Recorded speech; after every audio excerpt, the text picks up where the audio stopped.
à toutes et à tous, nous sommes le jeudi 25 mars 2021, je suis Sarah Menei, vous écoutez Flash Foot sur Free Ligue 1 Uber Eats.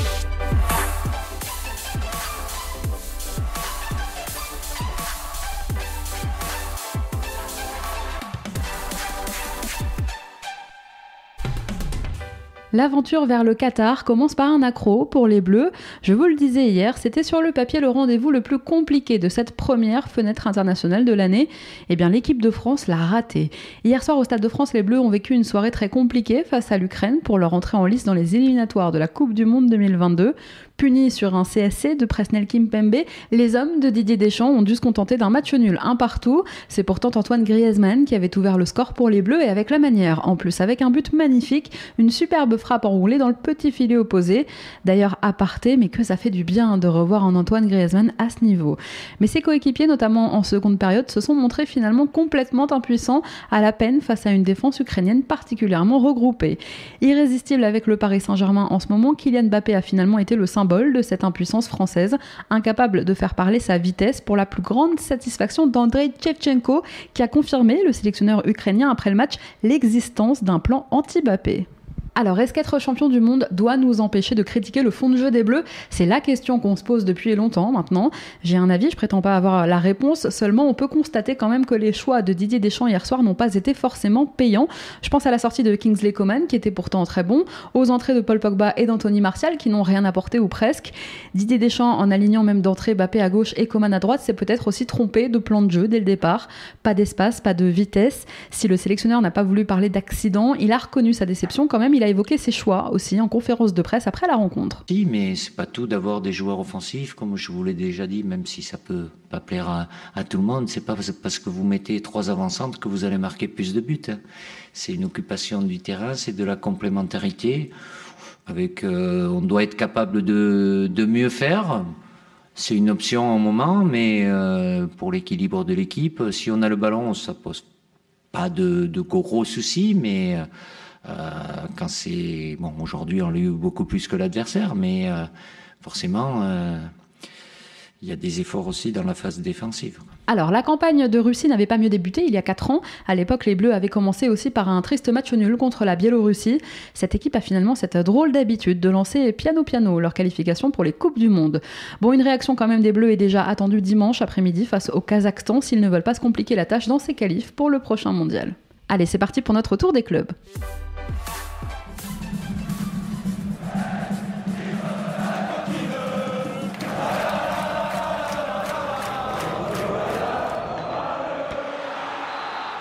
Bien connu pour sortir quelques pépites, le centre de formation du SCO a de la réserve, à commencer par Djibril Ousmaïl. Recruté en région parisienne alors qu'il n'avait que 15 ans, le milieu défensif U19 aujourd'hui est en fin de contrat aspirant en juin prochain et le profil de celui qui a été appelé en équipe d'Algérie U18 attire quelques clubs étrangers qui pourraient bien profiter de son statut de joueur libre pour passer à l'offensive dès cet été. Des clubs de Bundesliga, d'Eredivisie et de Serie A seraient intéressés. À Bordeaux, Loris Benito suspendu un match. Le défenseur des Girondins a été sanctionné par la commission de discipline de la LFP pour une accumulation de cartons jaunes. Après la trêve, le Suisse manquera au Matmut Atlantique la réception de Strasbourg le dimanche 4 avril. Et puis on a appris aussi à Bordeaux aujourd'hui la signature du premier contrat pro du jeune Tom Lacou. Le jeune milieu de terrain brestois Simon Lebras va rejoindre Clairefontaine cette semaine. Il vient d'être appelé en équipe de France U17 suite au forfait du Dijonais Yanis Chaïd. Il avait déjà été retenu par le sélectionneur national des U17 Lionel Rouxel pour un stage en janvier. L'espoir breton et les autres bleuets disputeront 2 matchs amicaux cette semaine. Après José Escartin en U18 et puis bien sûr Romain Fèvre en espoir, c'est le 3e joueur du stade brestois sélectionné en équipe de France pendant cette trêve. Dijon n'y croit plus, dernier du championnat à 8 journées de la fin avec 14 points de retard sur le premier non relégable. Le DFCO aura besoin d'un exploit pour espérer se maintenir en Ligue 1. Dimanche dernier face à Reims, les hommes de David Linares se sont inclinés pour la 10e fois consécutive. Aujourd'hui, Frédéric Samaritano s'est confié à France 3 Bourgogne, je le cite. On a quasiment 2 pieds en Ligue 2, ce n'est pas facile mentalement, psychologiquement on souffre, aussi bien finalement sportivement qu'humainement c'est difficile. Alors après la trêve, les Dijonnais auront rendez-vous avec Marseille au Vélodrome le 4 avril pour, si ce n'est sauver la saison, au moins sauver l'honneur. Toute autre ambiance à Lens, 5e de Ligue 1, le Racing est toujours le mieux classé de tous les promus des 5 grands championnats européens. Il reste aussi le plus performant à la moyenne de points avec environ 1,6 points pris par match cette saison. En Allemagne, c'est Stuttgart qui s'illustre et puis en Angleterre, c'est le Leeds de Marcelo Bielsa qui s'illustre aussi en tant que promu. À Lorient maintenant, les négociations menées par le club avec les joueurs ont abouti à des accords de gré à gré établissant une baisse de salaire et une réduction des primes pendant 6 mois. La baisse de revenus a été acceptée par 90% des joueurs sans contrepartie et cette réduction de la masse salariale va représenter entre 1 et 2 millions d'euros d'économie pour le club. A noter que l'un des seuls merlus à être parti en sélection, Adrian Gribic, disputera ce soir avec l'Autriche un match contre l'Écosse dans le cadre des éliminatoires de la Coupe du Monde 2022. À Lyon, si le ministère des Sports a finalement accordé une dérogation aux internationaux devant se rendre en dehors de l'Union européenne pendant la trêve, Karl Toko Ekambi ne rejoindra pas sa sélection du Cameroun. Selon le Progrès, aujourd'hui, l'attaquant de l'OL ne disputera donc pas les 2 matchs de qualification à la CAN du Cameroun. Il aurait renoncé à se déplacer en Afrique en raison des contraintes sanitaires trop importantes. Je vous rappelle que s'ils veulent être exemptés de septaine à leur retour en France, les internationaux doivent respecter un protocole médical et sanitaire strict, une bulle sanitaire, des tests PCR quotidiens au retour en club, et puis surtout la garantie de pouvoir repartir en vol privé, presque en jet privé pour rentrer en France. Le Cameroun, déjà qualifié pour la CAN en tant que pays organisateur, doit affronter le Cap-Vert samedi et le Rwanda mercredi prochain. Les Lions indomptables sont de toute façon en tête de leur groupe. À Lyon, toujours, Tino Kadewere est lui aussi resté puisqu'il avait été appelé avec le Zimbabwe, mais il est confronté au même problème que son coéquipier, Karl Toko Ekambi, en raison donc des contraintes sanitaires trop importantes. Kadewere va donc rester à Lyon lui aussi pendant cette trêve. À Marseille, Douye Kaleta-Tchar suspendu un match pour une accumulation de cartons jaunes. Après la trêve, le défenseur marseillais ratera donc la réception de Dijon au Vélodrome le 4 avril. Match amical annulé pour le FC Metz. Les Grenats qui devaient accueillir le FC Serein, club de D2 belge en match amical demain à Saint-Symphorien, ont annoncé hier soir que leur club partenaire ne serait finalement pas en mesure de se déplacer en raison de la situation sanitaire. À Monaco, on a appris que Sofiane Diop avait subi avec succès une légère intervention à la main droite pour soigner une petite fracture subie pendant le match contre Saint-Etienne vendredi dernier. Diop devrait être absent une quinzaine de jours et manquer les 2 rencontres contre Metz en Ligue 1, mais aussi en 8e de finale de Coupe de France. En ce qui concerne d'ailleurs la reprise du championnat, Aurélien Tchouaméni sera lui aussi absent contre Metz puisqu'il est suspendu. Michel Derzakarian bientôt fixé sur son avenir. En fin de contrat en juin prochain à Montpellier, le technicien n'a toujours pas reçu d'offre pour prolonger, mais la situation pourrait bien évoluer dans les prochaines semaines. Le président du MHSC, Laurent Nicolin, a profité de cette trêve pour s'entretenir avec son entraîneur hier matin. Les 2 hommes auraient finalement décidé de s'accorder un peu plus de temps pour savoir s'ils allaient poursuivre ou non leur collaboration. Pour rappel, Derzak est l'entraîneur de Montpellier depuis 4 ans maintenant, et puis le MHSC, depuis quelques semaines, va beaucoup mieux. Revenu à 4 petits points de la 5e place, le club héroltais peut encore prétendre à une qualification européenne en fin de saison. Un nouveau point sera fait mi-avril pour trancher sur l'avenir de Derzak à Montpellier. C'est désormais officiel, Danilo Barbosa est prêté avec option d'achat par l'OGC Nice à Palmeiras en première division brésilienne. Le milieu de terrain Auri Verde, qui n'a disputé que 5 matchs cette saison sous le maillot des Aiglons, retourne au Brésil où il a été formé. Arrivé il y a 2 ans et demi pour 10 millions d'euros, Danilo repart au Brésil sans avoir conquis la Ligue 1. Allez, on reprend notre tour des clubs dans un instant, mais avant ça on se cultive un petit peu. La Reco Culture Foot. La Reco Culture Foot. Culture Foot. Chaque semaine dans Flash Foot, on vous donne nos conseils, quoi lire, écouter ou regarder pour élargir votre horizon, étoffer votre culture foot. Il est l'un des journalistes phares de l'émission Téléfoot, peut-être votre rituel, chaque dimanche matin sur TF1. Il a publié un livre dans lequel il dresse le portrait de 34 joueurs sélectionnés en équipe de France depuis près de 5 ans, depuis la campagne de qualif pour l'Euro 2016.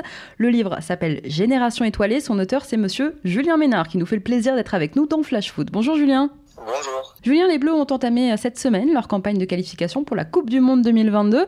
Bon déjà, qu'est-ce que tu as pensé toi du match d'hier contre l'Ukraine ? On a vu que l'équipe de France est tombée face à une équipe d'Ukraine très regroupée et qui a su faire déjouer les offensives françaises. Andrei Shevchenko l'a expliqué à la fin du match, il y avait quasiment un plan anti-Mbappé par exemple, ce qui fait que le résultat final est assez frustrant. J'en parlais un peu plus tôt dans l'émission, mais est-ce que le fait d'avoir été sacré champion du monde en Russie doit nous empêcher de formuler des critiques contre le fond de jeu des Bleus ? Est-ce que le fait d'avoir 2 étoiles sur le maillot rend finalement, selon toi, Didier Deschamps inattaquable ?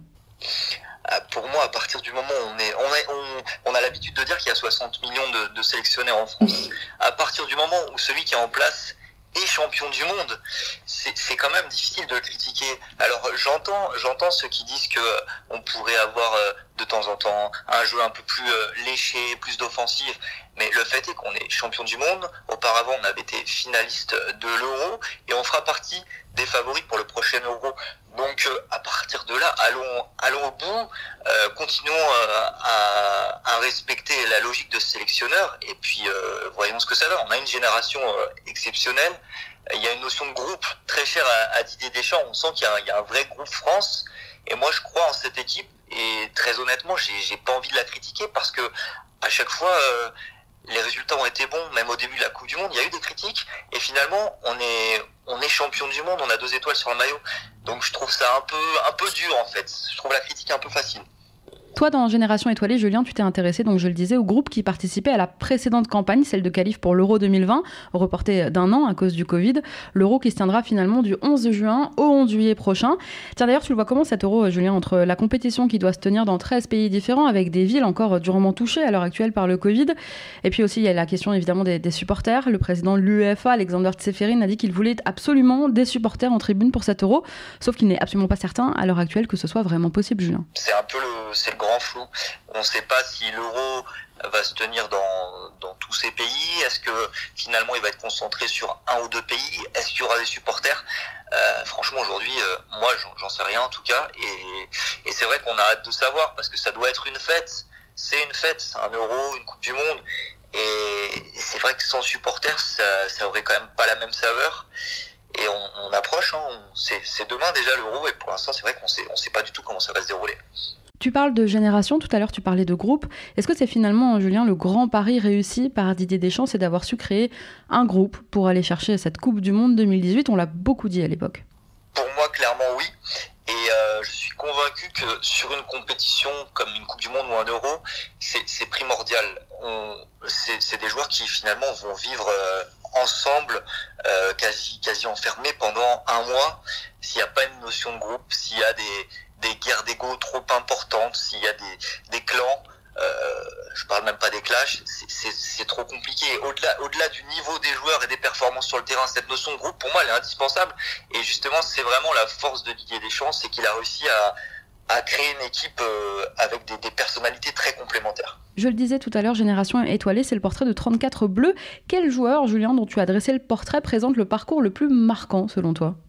Il y en a plusieurs, mais je trouve que le parcours d'un garçon comme Kingsley Coman, il est assez marquant. J'ai une affection pour lui parce que je le connais depuis un certain temps, depuis qu'il a 16 ans, je crois. Il a été très régulièrement blessé. Il a manqué la Coupe du Monde parce qu'il revenait tout juste d'une blessure. On peut penser que s'il n'avait pas été blessé quelques mois auparavant, il aurait sans doute été dans ce groupe qui a été champion du monde. Et malgré ses blessures, il a réussi à se relever. Hier soir, il était titulaire. Il devrait être dans le groupe pour l'Euro. Il y a eu son histoire aussi avec le Bayern où, clin d'œil au destin, il marque en finale de la Ligue des Champions contre son club formateur.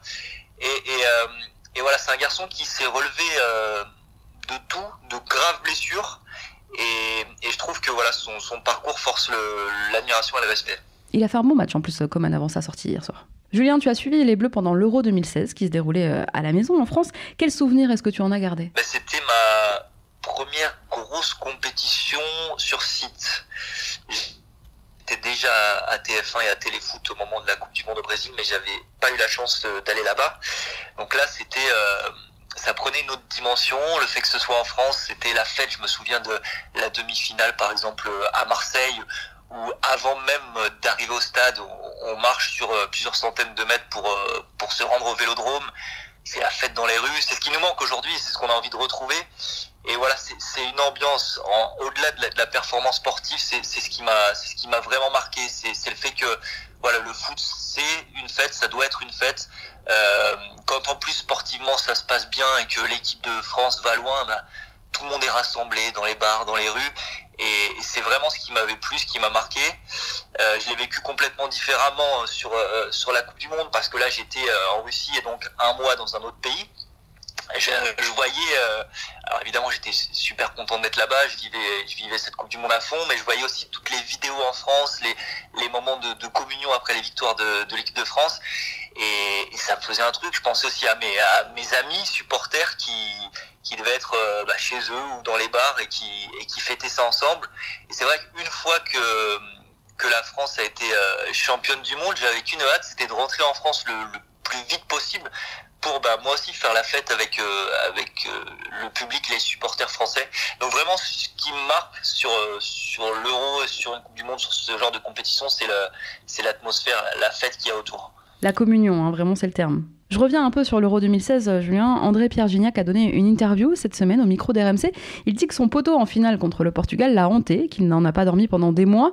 Est-ce que, selon toi, cette finale perdue au Stade de France, ça a hanté aussi beaucoup de joueurs, toi qui as l'habitude de les côtoyer?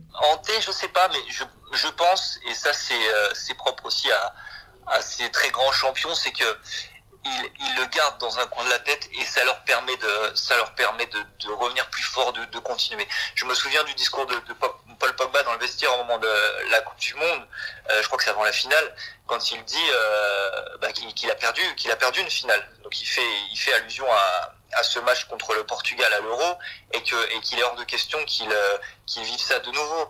Donc je sais pas si ça les a hantés, mais c'est sûr que ils en ont tiré des conclusions et ça les a rendus plus forts, ça j'en suis convaincu. Hier soir, donc, la France affrontait l'Ukraine au Stade de France. Mais moi, quand j'entends France-Ukraine, je pense à ça. C'est fini, c'est fini. La France est au Brésil. Ils l'ont fait. Bravo à Didier Deschamps. Bravo à toute l'équipe de France. Ce soir, c'était une équipe. C'était pas une sélection. Bravo messieurs, bravo Didier. Bravo à Mamadou Sakho aussi. Bravo à Sakho. Bravo à Camaï. Bravo à tous les joueurs. Et le Stade de France qui explose. Et on va rester là un moment pour profiter de ce grand moment.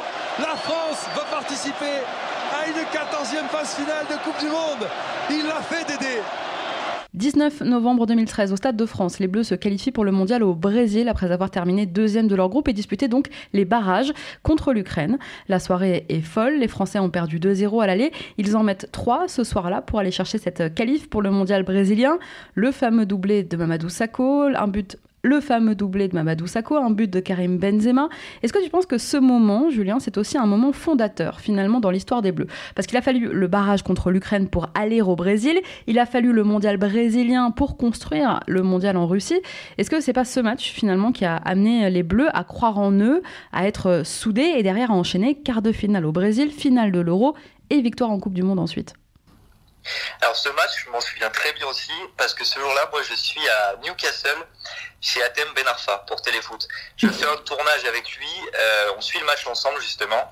C'était à une époque où il était dans le groupe France. Alors là, il n'avait pas été appelé, je me souviens plus exactement s'il était blessé, s'il était moins bien sportivement, mais il faisait partie, on va dire, de ce groupe. Et du coup, j'avais tourné avec lui, il était maquillé, il avait le drapeau de l'équipe de France sur les joues et on avait vibré dans son salon en suivant ce match. Donc c'est un bon souvenir aussi. Et disons que c'est un des matchs qui nous fait dire que on a la sensation que tout est possible avec cette équipe de France. Il y a eu un autre exemple, alors c'est complètement différent, mais la fameuse main de Henry. Il y a des scénarios comme ça qui font que voilà, l'histoire de l'équipe de France est marquée par ce genre de match. Je ne sais pas si ça a servi de tremplin pour la suite, mais en tout cas, c'est le genre de rencontre où on se dit voilà, tout est possible.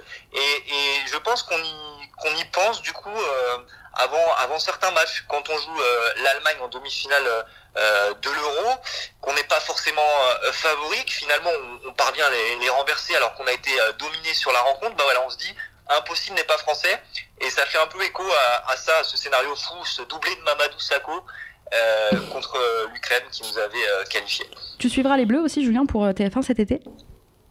Normalement oui, j'espère en tout cas.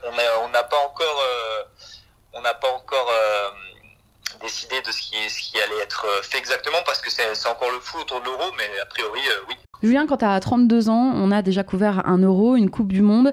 De quoi peut-on encore rêver dans sa carrière de journaliste sportif? En fait, j'ai juste envie de continuer à rêver, me lever le matin et me dire que j'ai pas le sentiment de travailler, que je continue voilà à faire ce que j'aime, à vivre de ma passion. Là aujourd'hui justement c'est un peu plus frustrant parce qu'il manque cette ambiance, cette ferveur avec les supporters. On espère vraiment que on pourra les retrouver rapidement, mais je suis pas du tout lassé, je suis pas rassasié. Là, je suis très excité à l'idée de couvrir un nouvel Euro. J'espère aussi, là cette année, il reste plus que le Paris Saint-Germain, mais voilà, que les clubs français vont aller loin en Coupe d'Europe cette année pour Paris et même les années prochaines pour les suivre aussi. Voilà, j'ai vraiment envie de continuer à vivre de ma passion et à faire de belles rencontres. Objectivement, Julien, quelles sont selon toi les chances de nos Bleus pour cet Euro ? Tu parlais tout à l'heure de la génération précédente. Est-ce que tu crois que comme eux, ces garçons peuvent faire le doublé comme en 98-2000 ? J'y crois, sincèrement j'y crois. Après, ça va jouer à peu de choses. Il y a beaucoup de bonnes équipes, mais ouais, j'y crois très sincèrement. Je pense que il y a moyen d'aller chercher cet Euro.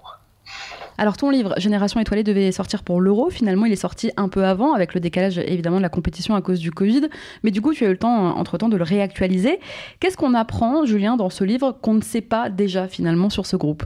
Alors je pense que déjà c'est un livre qui s'adresse aussi bien aux passionnés de foot, vraiment au bord du foot, qu'à un public un peu moins averti, les gens qui suivent l'équipe de France uniquement sur les grandes compétitions. J'espère que tous les lecteurs peuvent apprendre des choses à travers ce livre parce que moi-même j'en ai appris en travaillant dessus. Par exemple, je me souvenais plus forcément du parcours d'un Clément Langlais. J'avais plus en tête qu'à 19 ans, il est capitaine de Nancy en Ligue 2, qu'il fait monter l'équipe, ce genre de choses. C'est des portraits vraiment qui sont assez creusés. J'ai honnêtement pas mal bossé, j'ai travaillé avec les familles, les proches des joueurs. Il y en a beaucoup que je connais, que je suis depuis longtemps. Donc j'ai essayé d'apporter le plus de détails possible, le plus de précision pour que tout le monde puisse se sentir concerné.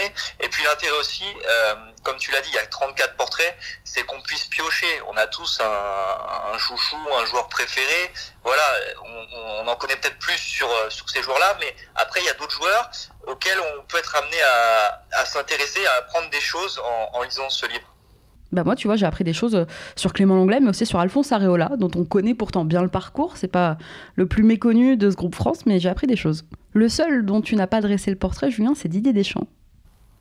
C'était voulu parce que je voulais plus me concentrer sur les joueurs. En revanche, il est dans le livre à travers des stats, son palmarès, parce qu'évidemment, il fallait le mettre dans ce livre. Et puis parce que